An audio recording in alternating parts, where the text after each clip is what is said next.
할렐루야. 참 좋은 교회, 알곡교회에서 믿음의 가정과 교회를 향하신 하나님의 말씀을 전할 수 있게 되어서 얼마나 기쁘고 감사한지 모르겠습니다. 소망케는 오늘 선포되어질 말씀 들고 나아가는 가정들마다 또 현장들마다 오늘 말씀이 우리의 간증되고 하나님의 역사되어지는 큰 은혜의 시간 되기를 간절히 소원합니다. 성경에 보면 하나님의 백성들을 일컫는 여러 이름들이 나옵니다. 그 이름 중에 하나가 바로 그리스도인이죠. 여러분, 이 그리스도인이라는 이름이 어떻게 지어졌을까요?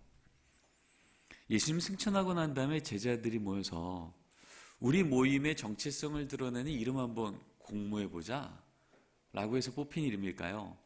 아니면 난 아직 예수를 잘 모르겠는데 저 이상한 사람들, 이미 죽어버린 예수라고 하는 청년이 말한 것을 만나는 사람마다 전하며 예수가 말한 대로 살아가며 그 예수가 우리를 구원하러 오신 그리스도라고 말하는 저 이상한 사람들, 난 아직 예수는 잘 모르겠지만 저들을 만나면 자꾸 예수의 삶과 말이 기억나더라. 우리 저 사람들 별명 붙여보자. 그리스도를 따르는 자, Christ followers, Christian.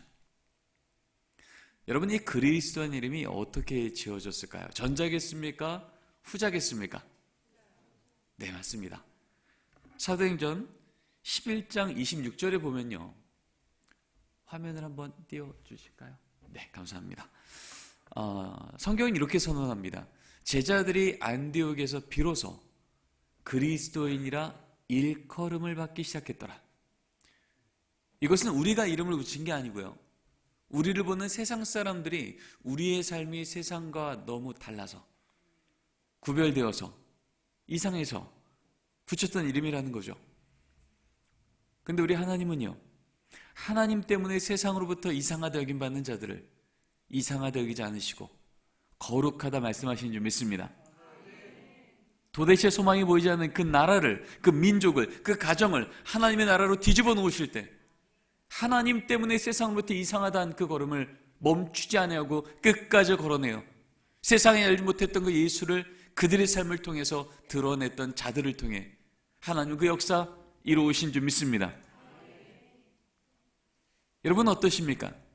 아직 예수를 알지 못한 여러분의 이웃들 혹은 직장 동료들이 볼 때 여러분의 이 주일날 드리는 이 스케줄은 어떻겠습니까?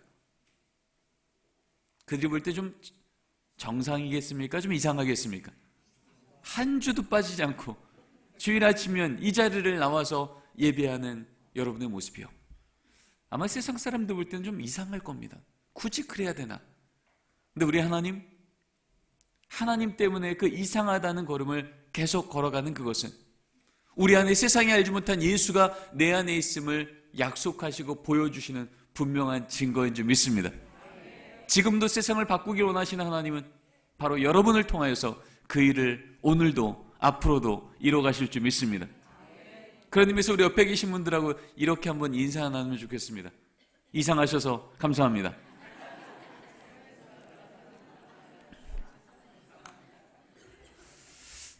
문제는요, 하나님 때문에 이상하다 여김받는 자들의 숫자가 줄고 있다는 게 문제입니다.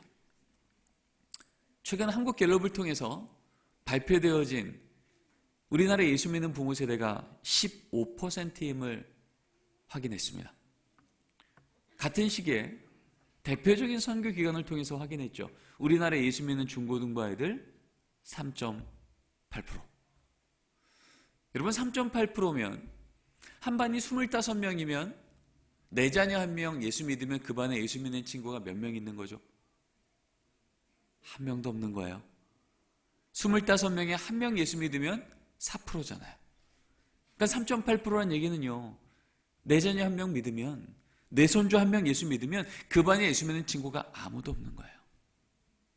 여러분, 그래서 지금 이 시대 우리 다음 세대가 얼마나 중요하냐면, 이 아이 한 명이 이번 주 교육을 포기해요. 어떤 일이 생겨요? 그 반에 예수 믿는 세대가 끊어지는 거예요. 이 아이 한 명이 교회 와서 예배를 드리면, 하나님 이번 주도 제가 하나님의 자녀로 살겠습니다 결단하고 월요일 학교를 가요. 어떤 일이 생기죠? 그 반에 예수 믿는 세대가 다시 연결되어 지는 거예요. 그래서 지금 우리 알곡교회 우리 다음 세대 아이들 한 명 한 명이 얼마나 소중한지 모릅니다.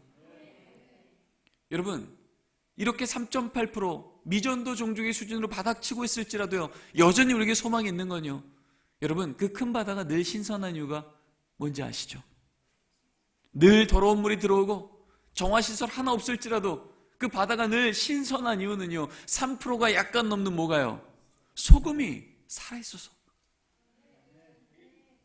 여러분, 우리 3.8% 다음 세대, 여전히 우리에게 맡겨주신 이 세대들을 말씀의 소금으로 다시 우리가 살려낼 수만 있다면, 하는 이 시대를 다시금 생명의 바다로, 부흥의 파도로 주님 능히 바꿔내실 줄 믿습니다.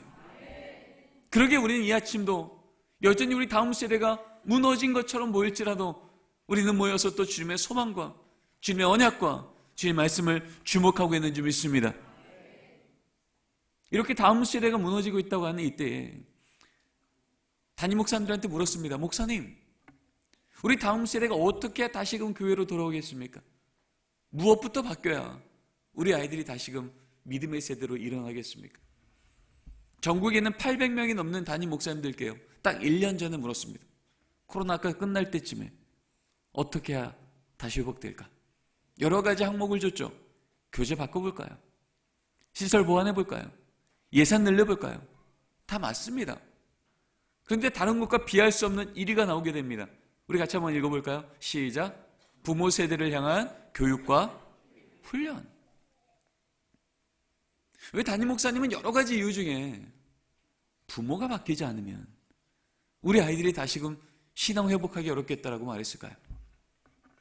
우리 애들이 이렇게 말했거든요. 얘들아, 너희들 신앙에 가장 큰 영향을 준 요소가 뭐니? 라고 물어봤어요. 예수 믿는 중고등 아이들 500명을 대상으로 물었죠. 2014년도에 엄마 1위 47.2, 아빠 4위 9.8. 57% 애들이요, 저 부모인데요. 2년이 지납니다. 이젠 4위였던 아빠가 2위로 올라갑니다. 70% 애들이요, 저 부모인데요. 이젠 코로나 중에 물었습니다.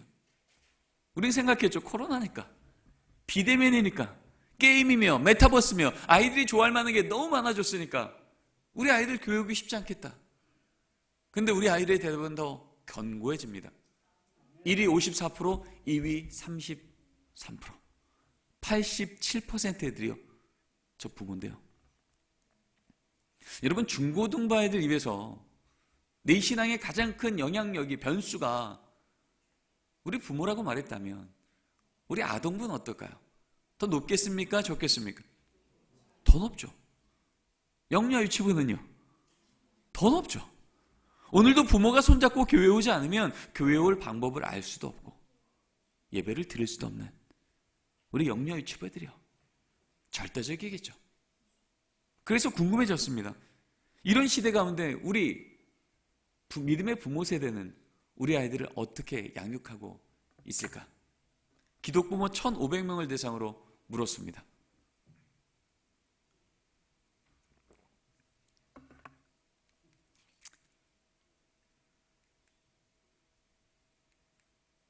이렇게 물었죠. 부모님, 우리 자녀를 양육하는 데 있어서 4가지 정도의 교육의 영역이 있습니다. 인성교육, 지성교육, 진로교육, 신앙교육. 부모님은 어떤 교육을 가장 우선적으로 하십니까? 여기에 참여했던 1,500명의 기독부모는요, 코로나 중에도요, 우리 자녀를 유치부부터 고등부까지 현장 예배 보내기를 포기하지 않았던 부모들이에요. 그러니까 누가 봐도 너무나도 모범적인 믿음의 부모님들만 대상으로 물었던 거죠. 여러분, 이쯤 되면 어떤 것이 가장 1위로 나와야 되죠? 당연히 신앙이죠. 그런데 결과는 이렇게 나옵니다. 1위 인성교육, 2위 지성교육, 3위 진로교육, 신앙교육은 꼴찌였습니다. 우린 참 이 결과가 이해가 되지 않아요. 아니, 적어도 그렇게 열심히 믿음의 부모만큼은, 아니, 세상은 그렇다고 쳐도 신앙교육을 가장 우선으로 해야 되는 게 아닐까? 이게 어떤 학자 얘기였다면, 아니, 그럴 수도 있겠지. 아니, 그 학자는 현장은 잘 몰라서 하는 얘기야. 우리 교회는 안 그럴 거야. 그런데 이 통계는 믿음의 부모가 스스로 전국에 있는 신앙 가장 좋다고 하는 그 그룹에 있는 사람들이 스스로 체크한 우리 스코어입니다. 이런 얘기겠죠. 신앙 중요하죠. 성적은 먼저. 신앙 중요하죠. 대학은 먼저. 여러분, 이런 얘기 아니겠습니까? 중학교 2학년짜리 딸아이, 기말고사 기간이에요. 주일 아침 10시 중등 매배 시간인데 이 엄마 집사님이요, 교회가 아니라 학원 앞에 딸을 딱 내려주며 얘기하는 거죠. 혜인아, 너 이번 기말고사 얼마나 중요한지 알지? 열심히 공부해. 엄마 열심히 기도할게. 그리고 돌아서서 어디로 오세요? 교회로 오세요. 교회 와서 어떻게 기도할까요? 하나님, 요번 우리 딸 좋은 성적으로 하나님께 영광 돌리게 해주세요. 여러분, 우리 하나님 영광 받으시겠습니까? 넌 열심히 공부하라고, 엄마는 열심히 기도하겠다고 이렇게 말하는 어머님의 뒷모습을 보며 이 딸은 무슨 생각하겠습니까? 이런 생각하지 않을까요? 신앙은 여차하면 제껴도 되는구나. 급할 땐 찾고, 손해볼 것 같을 때 여지없이 예배가 아니라 특강이, 하나님의 말씀이 아니라 세상의 스펙이 진짜 내 인생 안전하게 지켜주겠네. 이게 똑똑하게 신앙생활하는 거구나. 여러분이 망가져버린 신앙의 기준을 우리 애들이 어디서 배운다고요? 학교에서요? 학원에서요? 세상에서요? 아니요. 예수 믿는 부모의 등을 통해서. 여러분, 그렇지 않고서 어떻게 예수 믿는 부모 세대가 15%나 있는데 우리 자녀 세대가 미전도 종교게 되겠습니까?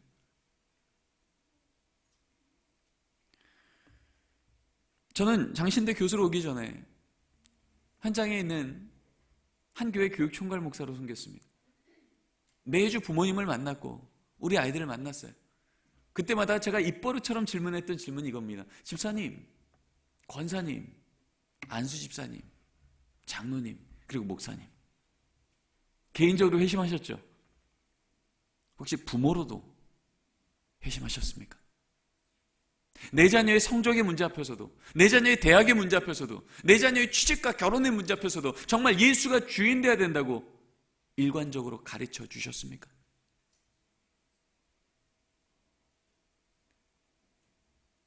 우린 초대교회 때부터요, 복음서에도 나오고 사도행전에도 나옵니다. 저들은 부활의 증인이라. 여러분, 증인이란 이 단어는요, 마르투스란 단어는 순교자란 단어, 마털이란 단어와 어원이 똑같아요. 한마디로 내 인생의 주인은 예수여라고 얘기하는데 세상에 다른 얘기예요. 목숨 걸었다는 거예요. 내 자녀 인생 가운데 예수가 주인 되어야 되는데 세상이 다른 것을 주인 삼으려고 해요. 목숨 걸어 예수의 이름을 전했다는 거예요. 이게 원래 우리 2000년 전부터 우리 그리스도인의 정체성이었어요. 여러분, 이 시대 예수 믿는 부모 세대가 우리 자녀 세대에게 목숨 걸고 전한 이름이 무엇입니까? 예수의 이름입니까? 대학 이름입니까? 하나님의 말씀입니까? 세상의 스펙입니까? 초등학교 들어가기 전부터 딴 건 몰라도 너 저기만큼은 반드시 붙들어야 된다 얘기하는 그 이름이 뭐냐는 거죠. 여러분, 2000년 교회 산 우리에게 증언합니다. 시대는 무너졌는데 놀랍게 다음 시대가 강력하게 일어섰던 시대들마다요, 교회는 믿음의 부모님들께 이렇게 가르쳤습니다. 우리 노란색 글씨만 읽어보겠습니다. 시작.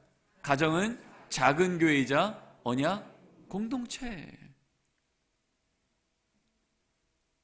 여러분, 1000년간 교회가 신음합니다. 타락합니다. 무너집니다. 그러다가 어제 하나님 말씀만으로 다시금 교회가 갱신됩니다. 살아납니다. 믿음의 다음 세대가 일어나기 시작합니다. 그것을 이끌었던 마틴 루터, 존 켈빈, 지빙글리, 우리가 알고 있는 종교 개혁자요, 담임 목사님이요, 성경학자였던 그들이 공통적으로 교회들마다 보냈던 목회 서신서에, 목회 지침서에 공통적으로 적혔던 문장 하나는 이겁니다. 가정은 작은 교회임을 기억하십시오. 여러분, 교회는요, 아무리 많이 모이고 아무리 자주 모여도요, 예배라는 사건이 멈춰요, 그때부터 교회 아닙니다. 종교 집단일지 몰라도 교회는 아니에요. 여러분, 가정이 작은 교회라는 얘기는 뭐예요? 아무리 우리 가정 가운데 성경책 쌓여 있고 문패 교패가 붙어 있을지라도 하나님, 우리 가정의 주인은 하나님이셔서 우리 가정은 이번 주도 안전합니다. 감사합니다. 여러분, 이 고백이 정기적으로 나오지 않으면 예수 믿는 가정 아니라는 거예요.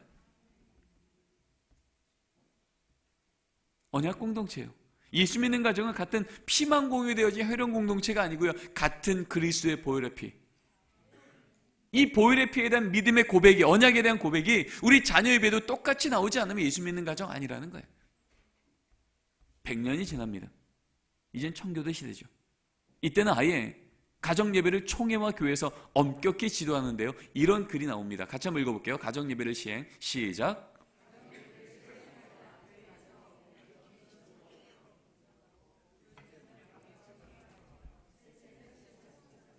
가정 예배를 시행하지 않으면요, 첫 번째는 사적으로 권면하래요. 두 번째는 당회가 불러서 책망하래요. 그래도 가정 예배를 회복하지 않으면 수찬 정지를 명언합니다. 여러분, 수찬 정지는 성만찬 주지 말라는 얘기잖아요. 매주 성만찬을 집례했던 그 당시에 성만찬은요, 그 교회 교인이라는 공적 선언이에요. 그러니까 성만찬 주지 말라는 얘기는요, 어떤 죄를 지어도 그것 때문에 우리 교회 교인이요 아니라고 말할 수는 없지만 적어도 가정 예배가 멈춰요, 이거 회복할 때까지 우리 교회 교인일 수 없다는 거예요. 왜요? 시대가 무너져 있으니, 시대가 악하니, 교회와 가정 안에서 예수 얘기를 듣지 않으면 우리 다음 세대가 세상을 쫓아갈 게 너무 분명하게 목숨 걸어 믿음의 부모 세대가 내 자녀에게 예수를 전하는 정기적인 자리를 가정에서 지키라는 거였어요. 여러분, 이것 하나 지키려고 배 하나 타고 신대륙을 건너갑니다. 그래서 세워진 나라가 뭐죠? 미국이죠. 세워진 교회가 미국 교회예요. 18세기, 19세기에 하나님이 미국 교회를 다시금 큰 은혜를 주셔서 갱신합니다. 이 미국 교회를 통해서 미국 사회가 다시금 갱신됩니다. 하나님이 엄청난 복을 주셔서 그 안에 하나님께서 1차, 2차, 3차 대각성 운동을 통하여 하나님의 믿음의 리더들을 깨우는데, 3차 대각성 운동 끝날 때쯤에 하나님, 제게 주신 이 믿음의 은혜를 어떻게 갚겠습니까? 라고 할 때, 그래, 조선 땅 가서 복음 전해. 그래서 성경책 하나 들고 20대 선교사가 온 자가 누구예요? 139년 전 호레이스 언더우드 아펜젤러. 우리가 알고 있는 20대 미국 선교사들이에요. 그래서 우리나라는 선교 초기 때부터요, 우리가 믿음을 갖는다는 것, 믿음의 가정이 된다는 건 어떤 삶을 살아야 되는지를 잘 배웠던 나라입니다. 한 장 넘겨주시겠습니까? 네. 그래서 우리나라에 1918년도에요, 처음으로 성경 잡지가 발간됩니다. 놀랍게도 이 성경 잡지 1권 1페이지 첫 번째 문장이 이렇게 시작이 됩니다. 같이 한번 읽겠습니다. 시작. 가정예배는 도덕 근본상의 작용이요 그리스도교의 일종 특색으로 수신제가의 요소로다. 놀랍게도요, 이 성경 잡지의 첫 번째 권의 첫 번째 문장이 가정예배를 시작이 되는데 그리스도교의 일종 특색이래. 이 말은요, 저 집안이 예수 믿는 집안인지 안 믿는 집안인지 뭐부터 보라는 겁니까? 가정예배에 있는지부터 보면 분명하다는 거예요. 마치 최근에 주일 아침이면 온 가족이 교회를 가는 거 보면 저 가정은 예수 믿는 가정이네 라고 하는 것을 알듯이 100년 전에 우리가 예수를 처음 믿고 알고 따라가기 시작할 때 우린 그렇게 이 신앙을 배웠다는 거예요. 수신제가 요소로다. 여러분, 100년 전이면 나라 쫓아 뺏겨버렸던 때 아닙니까? 수신제가요, 우리 집안이 다시 일어서고 우리 자녀가 다시 일어선 요소가요, 하나님, 이 나라는 망한 것처럼 보였어도 이 나라의 진짜 왕이신 하나님이 우리 가정의 주인 되어주시면, 우리 자녀 삶 속에 주인 되어주시면 우리 집안, 우리 자녀 다시 일어설 수 있습니다. 여러분, 이것을 우리가 선언했다는 거예요. 1922년도에는요 아예 헌법에 이렇게 기록이 됩니다. 같이 한번 읽겠습니다. 시작.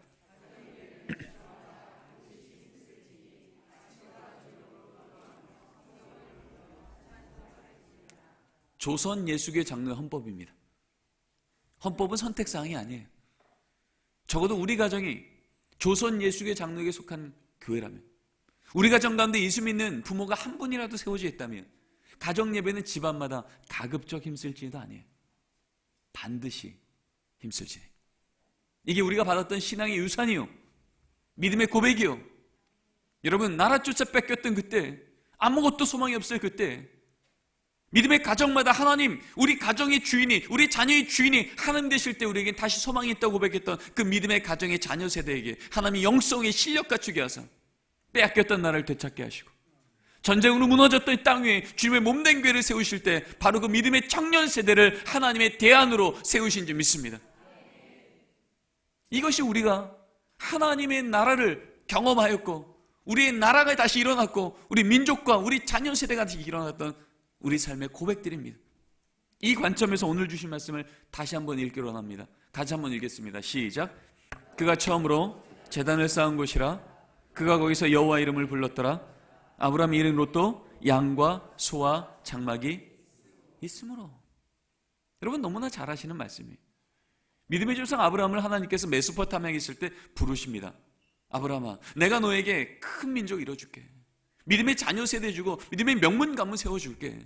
이 약속 주어서 이제 내가 내게 지시할 땅으로 가라 그래서 지금 그 땅을 가고 있는 거예요. 아직 가나안 땅에 정착하기 이전입니다. 그런데 하나님은요, 그 첫 걸음부터 무엇을 점검했냐 하면 이 걸음을 가고 있는 이 두 가정 가운데 한 가정에는 여호와의 이름을 부르는 제단, 가정 예배가 있었고, 또 다른 가정, 롯의 가정에는 양과 소와 장막만 있더라는 거예요. 여러분, 족장시대 때 친족 아비 집을 버리고 다른 곳을 간다는 건 인생 걸었다는 얘기입니다. 나는 믿음이 있었다는 얘기예요. 근데 왜 아브라함 가정에는 가정 예배가 있는데 롯의 가정에는 없었을까요? 그리고 하나님은 왜 그것을 엄중하게 점검하셨을까요? 그리고 이 말씀이 나오자마자 성경은 증언합니다. 가정 예배가 있었던 아브라함 가정은 가나안 땅을 들어갔고, 양과 소와 장막만 챙겼던 롯의 가정은 소돔 땅을 들어갔다고요. 여러분, 이런 이유 아니겠습니까?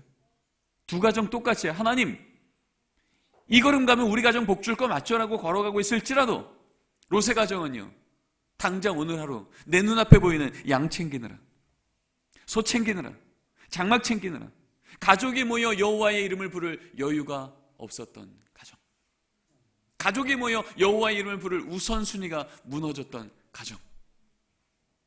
그랬더니 어떤 일이 생겨요? 소돔 땅이라고 하는 세상적으로 볼 때 매력적으로 보이는 땅이 딱 나타나니까 이게 사람 많네, 직장 많네, 우리 집에 있는 양소 장막 잘 챙겨 들어가면 살만하겠어.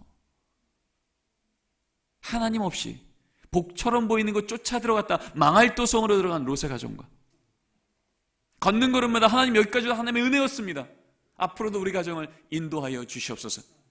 제단을 쌓고 예배를 드리며 하나님의 인정하고 찬양했더니 여러분, 그 가정이 들어가자마자 가나안 땅 어땠습니까? 처음부터 적과 꿀이 흘렀습니까? 아니면 기근이 있었습니까? 기근이 있었잖아요. 그 땅이 복이어서가 아니라, 그 대학이 복이어서가 아니라, 그 직장이 복이어서가 아니라 기근의 땅마저도 복의 근원 되시는 하나님이 늘 동행하여 주시니 적과 꿀인 땅으로 뒤집어 놓으시는 역전의 하나님, 능력의 하나님이 우리 하나님이신 줄 믿습니다. 이것이 하나님께서 우리에게 말씀하신 믿음의 명문 가문을 세우시며 믿음의 다음 세대를 세우시는 하나님의 성경적인 언약이었다는 거예요. 성경에는 이외에도요, 믿음의 가정마다 가정 예배를 지켰던 가정들이 얼마나 하나님께 복을 받았으며, 이거 무너져서 다음 세대가 하나님을 놓쳐버렸던 세대가 어떻게 무너졌는지를 성경은 일관적으로 증언하고 있습니다. 여러분, 가정 예배는요, 시대를 봐도, 교회사를 봐도, 성경을 봐도 하나님께서 우리에게 믿음의 가정이라면 마땅히 그 자리를 지키라 명령하신 하나님의 정언, 명령인 줄 믿습니다. 그러면 가정 예배는 어떻게 드릴 수 있을까요? 가정 예배는요, 시대마다 교단마다 정의도 달랐고 형식도 달랐어요. 그런데 그것을 다 모았더니요, 한 문장 남는 걸 발견합니다. 우리 같이 한번 읽어볼까요? 가정 예배란 시작. 가족이 함께 하나님을 기억하고 감사하는 거. 어렵지 않으시죠? 세 단어만 기억하시면 돼요. 가족이 모이고요, 하나님 기억하고요, 감사하시면 됩니다. 그럼에도 불구하고 목사님 알겠는데요, 우리 집은 요거 해결되기 전까지는 가정예배 어려워요 라고 하는 가정들이 나름 있습니다. 근데 기억하십시오, 우리 하나님 하지 못할 걸 명령하시는 분이 아니라 할 수 있도록 도우시는 분인 줄 믿습니다. 우리에게 하라 말씀하신 건 할 수 있게 돕겠다 주시는 숙제가 아닌 하나님의 언약인 줄 믿습니다. 이 가정의 달, 하나님 우리 가정이 정말 복된 가정 되기 원합니다라고 기도한다면 오늘 주신 이 말씀 앞에 하나님 한번 해볼게요. 주께서 도와주시면 해볼게요라고 하는 믿음 가운데 주께서 도우시는 역사가 있게 될 줄 믿습니다. 도대체 안 될 것 같은 그 걸림돌도 하나님 해볼게요라고 할 때 디딤돌로 뒤집으시는 우리 하나님의 역사가 우리 가운데 있게 될 줄 믿습니다. 오늘 주신 말씀을 기준으로 그러면 가정 예배는 어떻게 드릴 수 있는 걸까? 라고 하는 원리를 몇 가지 확인하기를 원합니다. 같이 한번 읽겠습니다. 가정 예배는 시작. 여러분, 가정 예배는요 형식이 아니고요 사건이에요.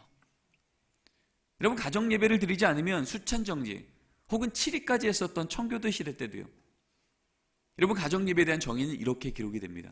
가정 예배요, 가족이 모여 성경 한 구절만 읽어도 가정 예배 이미 드린 겁니다. 성경 읽고 기도하고 찬송까지 했습니까? 가정 예배 더 잘 드린 겁니다.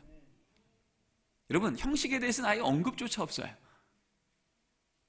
가족이 모여서 하나님을 기억하고 감사하는 사건, 하나님이 기억하는 성경 말씀 한 구절을 읽고 그 말씀에 나와 하나님이 치료의 하나님, 회복의 하나님, 능력의 하나님, 신실한 하나님이 오늘 내게 주신 약속의 하나님이라고 할 때 그것을 믿고 감사하기만 하면 하나님 그것을 예배로 받아주시는 줄 믿습니다. 제 집은 가정 예배를 15년째 매일 드리고 있어요. 제 기억에 빠뜨린 날이 거의 없는 것 같습니다.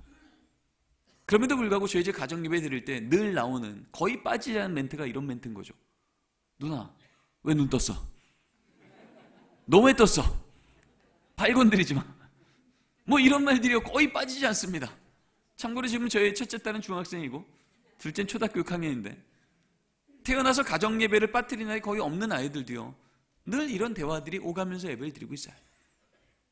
여러분, 그럴 때마다 제가 너는 언제쯤 예배 제대로 드릴래? 제가 지적하는 순간 여러분 그 시간은 예배 시간이에요? 도덕 시간이에요? 도덕 시간들. 여러분, 도덕으로는요 많이 가봤자 동의까지밖에 안 돼요. 변하는 거 쉽지 않아요.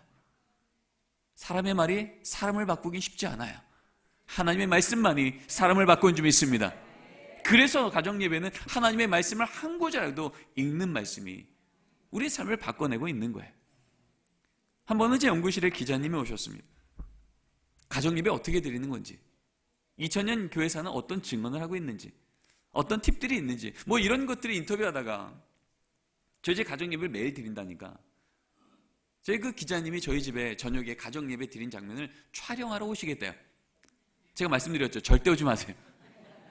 저희 집 가정 예배 드린 장면 보면, 형식을 보면 많은 분들이 시험당하기 딱 좋을 겁니다. 그리고 얘기했죠. 제가 사진 몇 컷 찍어 보내드릴 테니 혹시 필요하면 자료 뉴스 화면에 쓰셔도 됩니다. 제가 그러고 이제 그날 저녁에 가정 예배 드리러 가서 우리 애들한테 얘기했습니다. 얘들아, 오늘 가정 예배 드린 장면을 몇 컷 사진을 찍을 텐데 이게 혹시나 뉴스 자료 화면에 나올 수도 있대. 그러고 나서 그날 저녁에 가정 예배 드릴 때 찍은 사진이 이 사진입니다. 성령 충만한 얼굴이에요. 저는 이날 사진 찍으면서 깜짝 놀란 거죠. 이날까지 이렇게 찬양한 적이 한 번도 없었거든요. 늘 이마는 땅에 붙어 계셨는데 이날은 제가 사진 찍는다는 말 한마디만 했는데 손을 가슴에 모으고 눈을 감고 손을 올리고 이러고 예배를 하는 거예요. 그리고 이제 말씀 들을 때 찍은 사진이 이 사진입니다. 얼굴엔 온화한 미소와 허리는 꼿꼿이 펴고 성경을 뚫어지게 쳐다보는 집중력이요. 예배 끝날 때까지 흔들리지 않으시는 거예요. 늘 누워 계시는 분들이 이날은 이러고 예배 드리는 거죠. 센스 있는 분들은 아시겠지만 아까 찬양할 때랑 말씀 읽을 때랑 옷이 바뀝니다. 찬양 끝나자마자 옷장을 가더니만 옷을 입는 거예요. 예배 드릴 때 옷 잘 입어야 된다고. 제가 그날 저녁에 이제 잠을 자는데 잠이 안 오는 겁니다. 도대체 우리 애들이 이렇게 어린 애들이 위선적일까? 이거 다 조작인데, 거짓인데, 이거 방송국 사진 보내면 안 되겠다. 제가 불편해서 뒤척뒤척 했는데 하나님이 제 마음속에 이런 깨달음을 주셨어요. 그랬구나. 나 오늘도 또 까먹었네 싶어서 또 지적하고 또 혼내려고 했는데 아니었네. 까먹어서가 아니라 미성숙해서 못했던 거였구나. 시편 1편 3절 말씀이요. 철을 따라 열매 맺으시는 하나님. 이 말씀을 제 마음속에 선명하게 기억나게 하신 거예요. 오늘도 이 부모는 이 자녀가 가을의 계절이길 기대한 거예요. 열매가 풍성하고 입에서 나오는 말들마다 어디 가서 간증하고 싶을 만큼의 그런 가을을 기대했는데 지금 우리 자녀의 계절은 뭐예요? 가을이에요? 봄이에요? 완전 초봄. 말씀의 씨앗은 심겼는데 그래서 싹은 올라오고 있고 줄기는 내려가고 있지만 땅 위로는 아무것도 안 보이는 거예요. 그냥 모래밭. 근데 우리는 알고 있습니다. 똑같은 밭일지라도 봄에 씨를 뿌린 밭과 뿌리지 않은 밭은요, 계절이 바뀌어보면 전혀 달라진다는 거예요. 아무것도 안 보이던 그곳에서 이제 줄기가 보이고 뿌리는 생명수로 힘있게 늘어나는 사건들이 일어나게 된 줄 믿습니다. 우리 눈으로는 안 보이는 거예요. 이렇게 예배드리는 게 무슨 효과가 있을까? 어떤 생명이 일어날까? 우리 눈에 안 보이나 주님 하나님의 말씀 심어 놓으시면 반드시 살려내셔서 철을 따라 열매 맺는 걸 우리 눈으로 보게 한 역사가 있게 될 줄 믿습니다. 그러기에 정원사들은요, 봄에 씨 뿌리고 아무것도 안 보이지만 늘 물을 주고 햇볕 주고 울타리 쳐주고 그 자리를 지킬 때 하나님은 계절이 바뀌면 그곳에 하나님의 일하고 계심을 마침내 보게 하는 거예요. 기억하십시오. 가정예배는 형식이 아니고요, 사건입니다.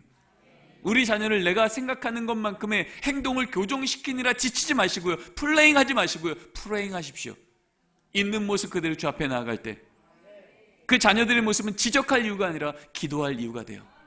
하나님, 이게 우리 자녀의 현재 모습이지만 주께서 비어있는 그릇만큼 주의 은혜를 오늘 하루만큼 한 주만큼 덮어 주시옵소서. 여러분, 두 번째 원리입니다. 같이 한번 읽어보겠습니다. 시작. 가정예배는 많은 가정들이 가정예배 드리세요 그러면요, 마치 가정예배를 숙제처럼 하세요. 그러니까 가정예배를 자꾸 가족 모임처럼 하시더라고요. 여러분, 가족 모임 아시죠? 가족이 모여 부모님이 하고 싶은 얘기 다 하시는 시간이에요. 근데 성경책 펴고 하시더라고요. 데살로니가전서 5장 16절 항상 기뻐하라. 그리고 아들한테 얘기하죠. 아들, 얼굴 펴. 얼굴 펴. 기뻐하라잖아. 얼굴 펴. 여러분, 이때 이 아들은 무슨 생각해요? 아빠도 인상 쓰면서 나보고 얼굴 펴. 분명히 말씀은 읽었는데요, 불편한 지적만 오가는 거죠. 여러분, 우리 자녀들이 뭘로 변하죠? 지적으로 변합니까? 안 변해요. 우리 자녀들은 지적으로 안 변하고요, 감동받을 때 변해요. 언제 감동받아요? 내가 생각한 것 이상의 희생이, 내가 생각한 것 이상의 인내가, 내가 생각한 것 이상의 사랑이 내게 부어지는 걸 경험하면요, 그 대상이 나를 감동시키는 거예요. 이것이 내 안에 생각날 때 어버이날 우리 자녀들의 마음은 다시금 마음이 열려지고 녹아지고 변해지고 그 부모의 관계가 사라지는 건 그것은 나를 감동시켰던 것이 기억났기 때문이. 여러분, 그래서 하나님의 말씀은 우리를 감동시킬 줄 믿습니다. 도대체 이해가 되지 않는데 그 십자가 사랑이 내게 임했다는 것을 인정하는 순간 우리는 삶이 변하는 거예요. 근데 우리는 기도할 때 어떻게 하죠? 하나님, 이번 우리 딸 기말고사 10등만 변하게 하시고, 아들 게임 좀 그만하게 하시고, 엄마한테 그만 대들게 하시고, 그 만나지 말라는 걔 좀 그만 좀 만나게 하시고. 여러분, 이렇게 기도하는 순간 이 기도가 우리 자녀 귀에 뭘로 들릴까요? 잔소리요. 잘하시네요. 여러분, 잔소리로 사람이 변하지 않습니다. 우리 자녀는 하나님의 형상을 닮은 인격체이기 때문에 잔소리로 변하지 않고요, 인격적인 마음의 감동을 통해서 변할 줄 믿습니다. 여러분, 적어도 이 시간이 가정 예배 시간이라면 부모가 하고 싶은 얘기를 하는 시간이 아니라 우리 가정의 가장이신 하나님 아버지만 말씀하셔야죠. 말씀 있는 아버지도 하나님 앞에 아들이고요, 기도하는 어머님도 하나님 앞에 딸이고요, 아들도 아들, 딸도 딸이에요. 온 가족이 하나님 앞에 가정으로, 자녀로 서는 시간이에요. 그럼 똑같은 말씀 읽고도 이렇게 바뀌겠죠. 항상 기뻐하라. 그리고 아버지가 아들한테 얘기합니다. 아들, 항상 기뻐하라는 말씀을 내가 듣고 나니 네가 건강한 것만으로도, 믿음 지키고 있는 것만으로도 기뻐하지 못했던 아빠가 부끄럽구나.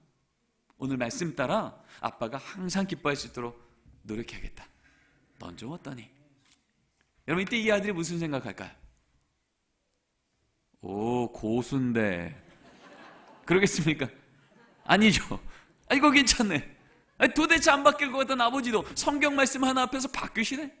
나도 내 삶 좀 바뀌었으면 좋겠는데, 나도 아버지처럼 말씀 한 구절 제대로 만나 내 인생 좀 바뀌었으면 좋겠다. 여러분, 말씀 읽는 게 무엇인지를 눈앞에서 보지 않겠습니까? 어머님이 또 기도합니다. 하나님, 오늘 우리 집에 또 어려운 일이 생겼습니다. 이 어려운 일이 생긴 걸 아심에도 불구하고 기뻐하라 하셨으니, 하나님, 오늘 이 어려웠던 이 사건이 간증거리로 바뀌는 그날까지 입술에 파수꾼 세워주시고 그 걸음 인도하신 동안 주님의 손 꼭 붙들 수 있도록 이 여종의 손에 힘을 더하여 주시옵소서. 여러분, 이 기도 소리 듣고 이 딸이 무슨 생각할까요? 이쯤이면 우리 엄마도 절망할 줄 알았는데, 하나님 원망할 줄 알았는데, 여기 진짜 신앙의 거인이 앉아있네. 나도 우리 엄마처럼 예수님 제대로 만나 어떤 상황에도 흔들리지 않는 안전한 인생 살고 싶다. 나도 우리 엄마처럼 지금 내가 성적 때문에, 돈 때문에, 외모 때문에 이 흔들리는 인생 가운데 우리 어머니가 만난 그 예수 나도 만나서 어떤 상황에도 요동치지 않는 멋진 인생 살고 싶다. 여러분, 자녀가 기도가 뭔지를 그 자리에서 배우지 않겠습니까? 여러분, 가정 예배는 그런 자리입니다. 우리 자녀를 지적하고 우리 자녀에게 하고 싶은 얘기를 하는 시간이 아니라 하나님 아버지께서 우리 믿음의 부모와 믿음의 자녀 세대에게 내가 이런 하나님이니 이 말씀 듣고 다시 한번 가보자고 말씀하시는 주의 말씀 앞에 모두가 믿음의 고백들이 나누어지는 시간이 가정 예배인 줄 믿습니다. 마지막입니다. 같이 한번 읽겠습니다. 시작. 가정 예배는 시간이 없어서가 아니라 시간 내서 드리는 겁니다. 여러분, 정말 중요한 건 시간 내는 거예요. 어떤 가정도 시간 없다고 몇 개째 밥을 굶진 않아요. 왜요? 밥 안 먹으면 하루를 못 사니까. 아무리 바빠도 시간 내는 거죠. 정말 우리 가정 가운데 예수가 주인되며 온 가족이 똑같은 믿음의 고백을 하는 것이 너무 중요한 사건이라면 여러분, 시간 내십시오. 저희 집은요, 밤 9시 반에 가정 예배를 드립니다. 근데 9시 반에 제가 집에 들어간 날이 절반이 안 돼요. 근데 어떻게 저희 집은 15년간 가정 예배가 안 멈췄을까요? 어렵지 않습니다. 저 빼고 드리면 됩니다.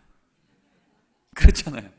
제가 수업하느라, 회의하느라, 설교하느라 집에 못 들어가는 거 하나님이 아시기 때문에요. 그럴 때면 제 아내가 애들한테 늘 얘기합니다. 얘들아, 오늘 아빠가 알곡교회에서 말씀 전하느라 가정 예배 못 들어오셔. 그러면요, 저녁밥 먹을 때 그 얘기 듣고 나면 가정 예배 드릴 때 제 자녀 2명 중에 1명은 반드시 이렇게 기도합니다. 하나님, 오늘 아빠 말씀 잘 전하게 하시고 안전하게 돌아오게 해주세요. 10초도 안 되는 이 기도가 딱 선포되는 순간 제가 없는 그 자리에 뭡니까? 아빠의 부재입니까? 아니면 가족이 모여 그 자리에 없는 가족을 기억하고 중보하고 영으로 하나 되는 시간이겠습니까? 전자입니까? 후자입니까? 당연히 후자죠. 저는 공부 때문에 8년 정도 미국에 있었습니다. 벌써 20년 전 얘기인데요. 제가 미국에 있으면서 청년부 대학부를 지도했습니다. 부모님과 얼굴을 마주한 지가 벌써 몇 년째 되는 그 청년부 대학부 애들인데요. 꽤 많은 아이들의 부모님들이요, 벌써 20년 전인데 수요일, 목요일, 금요일이 되면 매번 연락이 옵니다. 핸드폰을 통해, 인터넷을 통해, 문자를 통해 딸아, 이번 주 뭐 기도해 줄까? 아들, 토요일 저녁 7시 가정 예배 시간 알지? 그 시간에 5분이라도 같이 기도하자. 아버님이 많이 편지 않으셨는데 하나님이 치유해 주시기를 같이 기도하자. 저 지구 반대편에 있는 부모와 자녀인데요, 한 주도 빠지지 않고 같은 시간에 같은 하나님께 같은 기도 제목으로 같은 믿음 갖고 하나님, 이번 주도 하나님 우리 가정의 주인 되어주시면 우리 가정은 안전합니다. 감사합니다. 오늘의 기도가 내일에 간증될 걸 믿습니다라고 고백할 때 그렇게 기도했던 그 기도의 제목을 때가 되어 몇 개월이고 몇 년 뒤고 그 가정 가운데 역사해주는 순간, 여러분, 이 사건은 부모만의 간증의 사건이 아니라 동일하게 자녀의 간증이 된 줄 믿습니다. 함께 기도했기에, 함께 구했기에, 함께 하나님을 바라봤기에, 우연이 아니라 하나님의 역사로. 그러면 그 자녀의 인생이요, 위기가 오면 나도 모르게 무릎 꿇어 기도하는 청년이 되며 감사한 일이 생기면 하나님께 감사로 영광 돌려드리는, 하나님이 아무리 복에 복을 줘도 걱정이 없는 영성의 실력 갖춘 자녀로 주님께서 길러주실 줄 믿습니다. 여러분, 가정예배는 그런 자리에, 어떨 땐 가정예배 시간에 밤 9시 반에 모든 가족이 차 안에 있을 때도 있어요.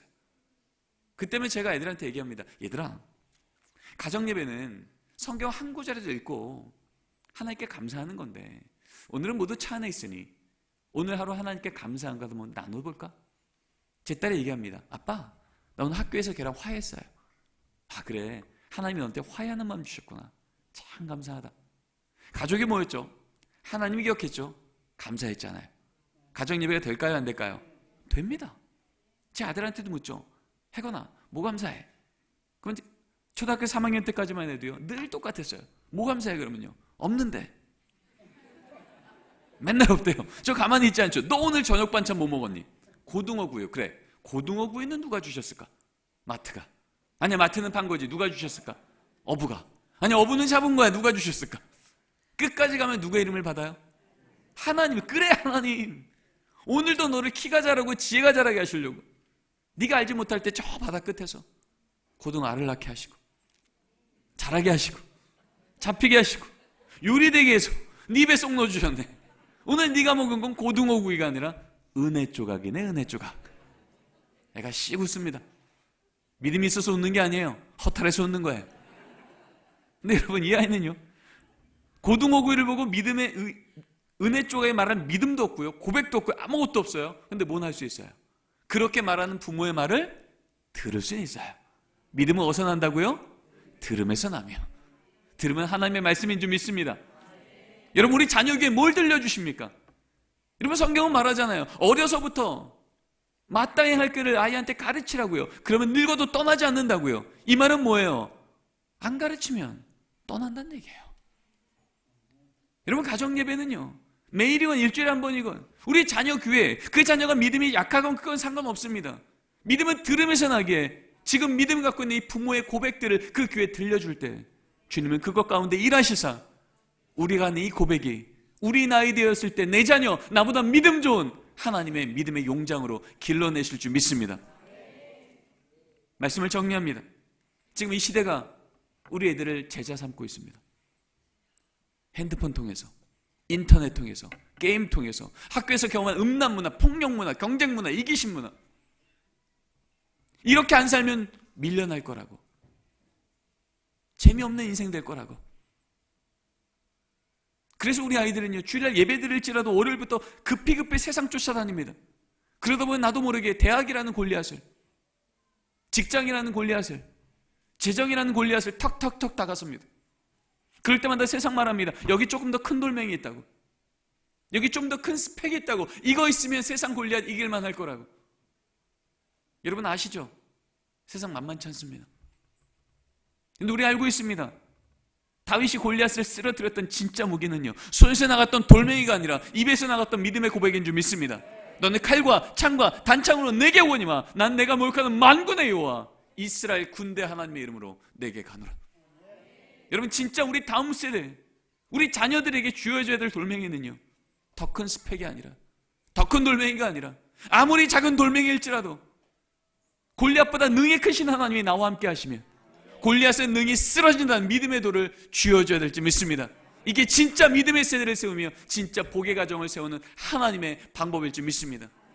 이 믿음의 돌은 어쩌다 우연히 지어지는 게 아니고요, 하나님 말씀 따라 순종하는 자리들마다 매일이건 일주일에 한 번이건 하나님, 우리 가정의 주인은 하나님이십니다, 이 고백을 가족이 다 모였건 한 명만 있건 그 자리 지키며 고백하는 자리 위에 우리 하나님은 강력하게 그 고백을 우리 가정의 간증으로 바꿔내시고 영광 받으실 줄 믿습니다.